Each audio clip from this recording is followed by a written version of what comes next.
तो भाई वीडियो शुरू करने से पहले मैं यही बोलना चाहूंगा कि अगर आपने द बॉयज को अब तक केवल इसलिए नहीं देखा है कि जब असली मार्वल डीसी को देख लिया है तो ये फिर नकली मार्वल डीसी क्यों देखें। आई मीन यस, जब फर्स्ट टाइम मैंने सीजन 1 का ट्रेलर देखा था तब मैं भी कुछ यही सोचकर इसे देखने के लिए ऑलमोस्ट 3 से 4 महीने लगा दिया कि मे बी ये भी जस्ट एक another super hero web series होगा। पर भाई पहले 5 मिनट के बाद ही मुझे ये समझ में आने लग गया कि नहीं, ये शायद दूसरे सुपर हीरो के शो या फिल्म से कम्प्लीटली अलग है। सो अगर आपने ये शो अभी तक नहीं देखा है तो भाई पहले आप इसे देख ले, क्योंकि इस वीडियो में आपको काफी सारे स्पॉयलर्स मिलने वाले हैं जो कि आपका मजा भी खराब कर सकती है, क्योंकि इसमें एक्शन के साथ साथ सस्पेंस भी काफी सारे हैं। और हो सके तो इसे हिंदी में ही देखना, क्योंकि इसमें जो टपोरी लैंग्वेज यूज किया गया है वो वाकई बहुत ही मजेदार है। अब अगर इस शो की बात करें तो इस यूनिवर्स के सुपर हीरोज कोई मसीहा नहीं होते, वो बस एक कंपनी के प्रोडक्ट मात्र होते हैं जिनके लिए सोशल मीडिया में फॉलोअर्स और लाइक्स ही ज्यादा इंपॉर्टेंट होते हैं। आपको स्पाइडरमैन का वो फेमस डायलॉग तो याद ही होगा, the great power comes with great responsibility. But इस यूनिवर्स में ऑलमोस्ट सारे सुपर हीरोज इसके ठीक उलट ही होते हैं। भाई बस कैमरा के सामने हीरोगिरी दिखाओ,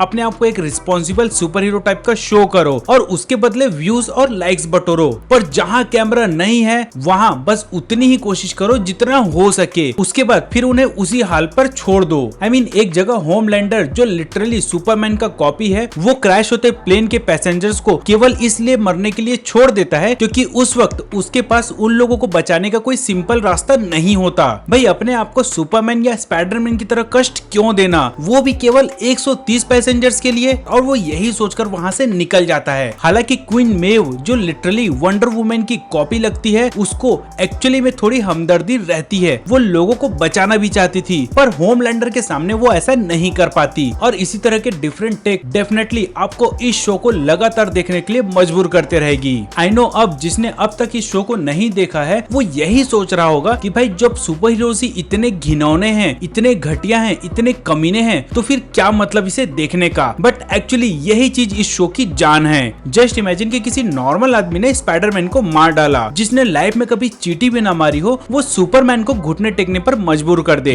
किसी सुपर विलेन के हिसाब से तो ये सारी चीजें इमेजिन की भी जा सकती है, पर यहाँ बिना सुपर पावर वाले कुछ नॉर्मल लोग ही सुपर हीरोज के नाक में दम कर रखा है और जिनका इंटेंशन है इन सुपर हीरोज का असली चेहरा लोगों के सामने लेकर आना। और इन नॉर्मल लोगों का लीडर होता है बिली बुचर, जो लिटरली बिना किसी सुपर पावर के भी सुपर हीरोज के नाक में दम कर रखा होता है। और अब तो सीजन 3 के ट्रेलर के हिसाब से उसके पास भी पावर आ चुका है। नाउ जस्ट इमेजिन कि विदाउट सुपर पावर वो इतना पावरफुल था तो इस सुपर पावर के साथ वो क्या क्या करेगा। वैसे कहानी बस इतनी ही नहीं है दोस्तों कि यहाँ सुपर हीरोज बस दिखावा करते हैं, लोगों की हेल्प करके उनके सामने अच्छा बनते हैं, पर वो अंदर से उतने ही कमीने होते हैं और उन्हें ही रोकने के लिए द बॉयज की टीम बनी है। तो नहीं, अभी तो सस्पेंस खुलना बस शुरू ही हुआ है जो किसी बहुत ही बड़े साजिश की तरफ लीड कर रहा है। और सस्पेंस खुलने की शुरुआत सीजन 2 से ही शुरू हो चुका था, जब एक ऐसा हॉस्पिटल का पता चलता है जहाँ वो ऐसे ऐसे सुपर पावर वाले इंसान को कैद किए हुए होते हैं कि भाई उनका क्या ही कहना।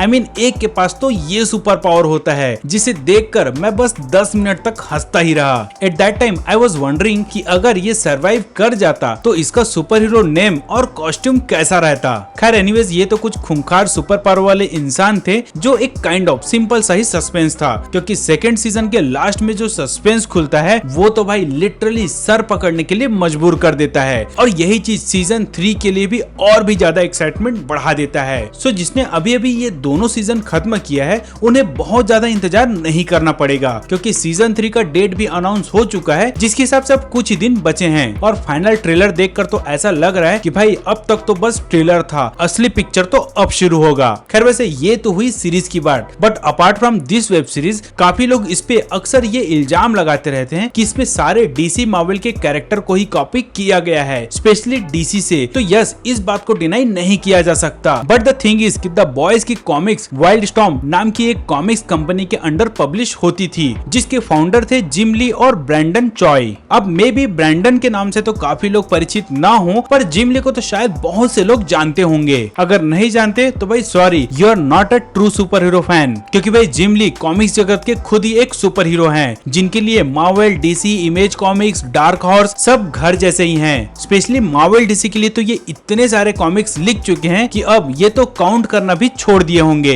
सो बैक टू द टॉपिक। तो जब ये वाइल्डस्टॉर्म नाम की पब्लिशिंग हाउस खुला तब इनके कॉमिक्स एक्चुअली में डीसी के अंडर ही प्रिंट होते थे और डिस्ट्रीब्यूट भी होते थे, पर बाद में इसे पूरी तरीके से डीसी में ही कन्वर्ट कर दिया गया, जो आज भी बरकरार है। सो भाई इसके हिसाब से ये कहा जाता है कि अपनी चीजों को कौन कॉपी करता है। सो इन सारी बातों को साइड में करके just enjoy this weird universe of super heroes. वैसे अगर आपको इसका सिनेमैटिक यूनिवर्स थोड़ा वियर्ड लगा हो तो भाई कॉमिक्स तो फिर वियर्ड का बाप है, और अगर इसके मेकर्स कॉमिक्स का एज इट इज अडॉप्टेशन करते तो इन्हें ये शो अमेजॉन प्राइम में नहीं बल्कि यहाँ रिलीज करना पड़ता। इसकी कॉमिक्स इतनी खतरनाक है। खैर ब्रूटैलिटी और न्यूडिटी तो इस सीरीज की पहचान है, और इस जगह को अंग्रेजी सुपर हीरोज का वासेपुर भी कहा जा सकता है। और तीसरे सीजन में तो इन सब का भी नेक्स्ट लेवल हमें देखने मिलने वाला है। तो इसके साथ ही आज का ये वीडियो मैं यहीं रोकना चाहूंगा दोस्तों। मिलते हैं अगले वीडियो में, तब तक के लिए tata bye bye and take care.